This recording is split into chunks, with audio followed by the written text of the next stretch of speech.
Welcome to Draw Tip Tuesday. Here's your weekly dose of inspiration to build a creative habit, one drawing at a time.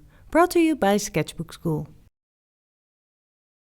I often get the question how you capture a whole scene in your sketchbook without feeling overwhelmed with everything that's going on and everything that you see. How do you decide what to draw?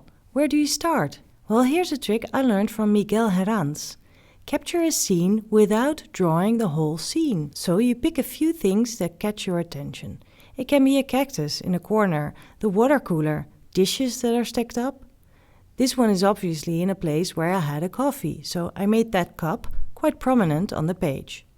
Without knowing where this was going, I just started to add elements that stood out to me. I wanted to draw some of the people who were at the coffee bar, and to fill the spaces up between the sketches, I added little sketches.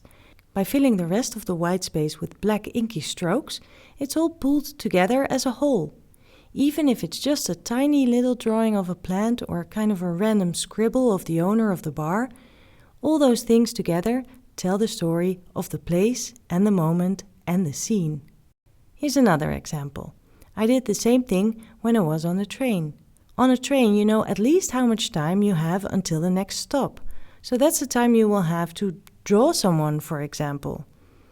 I just started by drawing my coffee while waiting for the train to leave, and then I drew what I saw on the other side of the aisle. I knew these guys would at least stay there until the next station. It's kind of meditative to color the in-betweens with a darker color. This technique allows you to play with proportions. If you capture a scene, it doesn't have to be an overview of the whole thing. You can make a collage of the things that you see. Here's another one, where I used color in the background, and it tells about the day that I had. Starting with breakfast and then later in the day, I added things and I added color. You can use this technique to make a collage about a place, a day, or even a week, for example. It's a great way to tell a story in your sketchbook. This technique is also really good for location drawing because you can do it with just one pen, and if you want, add watercolors. I'll make a sketch collage of my studio in next week's Draw Tip Tuesday video, so stay tuned. Would you like to learn more about keeping a sketchbook habit? You can.